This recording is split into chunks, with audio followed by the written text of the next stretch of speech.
ನಾಳೆ ಸಂಪುಟ ಸಭೆಯಲ್ಲಿ ಏನು ಹೈಲೈಟ್ಸ್ ಆಗಬಹುದು ಜಾತಿ ಗಣತಿ ವಿಚಾರಕ್ಕೆ ಸಂಬಂಧಪಟ್ಟಂತೆ ನೋಡಿದಾಗ ನೋಡಿ, ಮುಖ್ಯಮಂತ್ರಿಗಳ ನೇತೃತ್ವದಲ್ಲಿ ಸಭೆ ನಡೀತಾ ಇದೆ, ಚರ್ಚೆ ನಡೀತಾ ಇದೆ. ಎಲ್ಲ ಜಾತಿಯ ಸಚಿವರಿಂದ ಅಭಿಪ್ರಾಯ ಸಂಗ್ರಹ ಮಾಡಲಾಗ್ತಾ ಇದೆ. ಸರ್ಕಾರ ಈಗೇನು ಈ ಡೇಟಾ ಸಿಕ್ಕಿದೆಯೋ, ಈ ಒಂದು ಸಮಿತಿ ಏನು ರಿಪೋರ್ಟನ್ನು ಕೊಟ್ಟಿದೆಯೋ, ಇದರ ಬಗ್ಗೆನೇ ಅಭಿಪ್ರಾಯ ನಮಗೆ ಸಿಗಬೇಕು. ಹಾಗಾಗಿ ಸದನ ಸಮಿತಿ ರಚನೆ ಮಾಡೋಣ ಅಂತ ಕೂಡ ನಿರ್ಧಾರವನ್ನು ಮಾಡಬಹುದು. ಮೀಸಲಾತಿ ಹೆಚ್ಚಳದ ಶಿಫಾರಸನ್ನು ಕೇಂದ್ರಕ್ಕೆ ರವಾನೆ ಕೂಡ ಮಾಡಬಹುದು. ನೋಡಿ ಸ್ವಾಮಿ, ಇಂತಿಂಥ ಜನಾಂಗ ಇಷ್ಟು ಸಂಖ್ಯೆಯಲ್ಲಿದ್ದಾರೆ, ಇಂತಿಂಥವ್ರಿಗೆ ನಾವು ಜಾಸ್ತಿ ಮೀಸಲಾತಿಯನ್ನು ಕೊಡಬೇಕಾಗತ್ತೆ.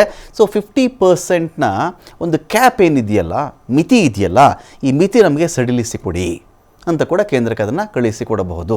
ಸುಪ್ರೀಂ ಕೋರ್ಟ್ ಹೇಳೋದು ಕೂಡ 50% ದಾಟಬಾರದು ಅಂತ. ಆದರೆ ತಮಿಳುನಾಡು ಏನು ಮಾಡಿತ್ತು ಅಂತ ಹೇಳಿದ್ರೆ, PV ನರಸಿಂಹರಾವ್ ಅವರ ಮುಂದೆ ಜಯಲಲಿತಾ ಅವರು ಕೂತ್ಕೊಂಡು ನಮ್ಮ ರಾಜ್ಯದಲ್ಲಿ 69% ಮೀಸಲಾತಿ ನಮಗೆ ಕೊಡಲೇಬೇಕು, ಸುಪ್ರೀಂ ಕೋರ್ಟು ಇಂದಿರಾ ಸಾಹ್ನಿ ಕೇಸಲ್ಲಿ ಏನು ಬೇಕಾದರೂ ಹೇಳಿರಲಿ, ನಮ್ಗೆ 69% ಬೇಕು ಅಂದರೆ ಬೇಕು ಅಂಥೇಳಿ ಎಲ್ಲ ಪಕ್ಷಗಳ ನಾಯಕರನ್ನು ಕರ್ಕೊಂಡೋಗಿ ಕೂತಿದ್ದರು. ಆಗ ನರಸಿಂಹರಾವ್ ಅವರು ಏನು ಮಾಡಿಬಿಡ್ತಾರೆ, 9ನೇ ಪರಿಚ್ಛೇದಕ್ಕೆ ಈ ಒಂದು ವಿಚಾರವನ್ನು ಸೇರಿಸ್ಬಿಡ್ತಾರೆ. ಹಾಗಾಗಿ ತಮಿಳುನಾಡಲ್ಲಿ 69% ಮೀಸಲಾತಿ ಉಳ್ಕೊಳ್ತು. ಇನ್ನು ಯಾವುದೇ ರಾಜ್ಯಕ್ಕೆ ಇದಾಗಬೇಕು ಅಂತ ಹೇಳಿದ್ರೆ ಸಂವಿಧಾನದ ಪರಿಚ್ಛೇದಕ್ಕೆ, ಅದರಲ್ಲೂ 9ನೇ ಪರಿಚ್ಛೇದಕ್ಕೆ ಸೇರಿದಾಗ ಮಾತ್ರ. ಇಲ್ಲದೇ ಇದ್ದರೆ ಅವ್ರು ಯಾರು ಏನೇ ಪರ್ಸೆಂಟೇಜ್ ಮಾಡಿಕೊಂಡ್ರು ಕೂಡ ಸುಪ್ರೀಂ ಕೋರ್ಟಲ್ಲಿ ಬಿದ್ದು ಹೋಗಿಬಿಡುತ್ತೆ.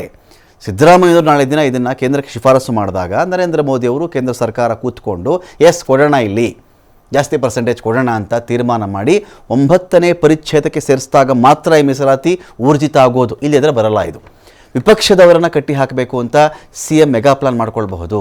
3 ಪಾಸಿಬಿಲಿಟೀಸ್ ಅಥವಾ ಸಾಧ್ಯತೆಗಳು ಏನು ಅಂತ ನೋಡಿದ್ರೆ, ಸದನ ಸಮಿತಿ ರಚನೆಯ ಬಗ್ಗೆ ನಿರ್ಧಾರ ಮಾಡಬಹುದು, ಮರು ಸಮೀಕ್ಷೆಯ ತೀರ್ಮಾನದ ಸಾಧ್ಯತೆ ಕೂಡ ಇದೆ, ಇಲ್ಲಿ ಕೇಂದ್ರಕ್ಕೆ ಮೀಸಲಾತಿ ಹೆಚ್ಚಳದ ಶಿಫಾರಸನ್ನು ಕೂಡ ಇಲ್ಲಿ ಮಾಡಬಹುದು ಅಂತ.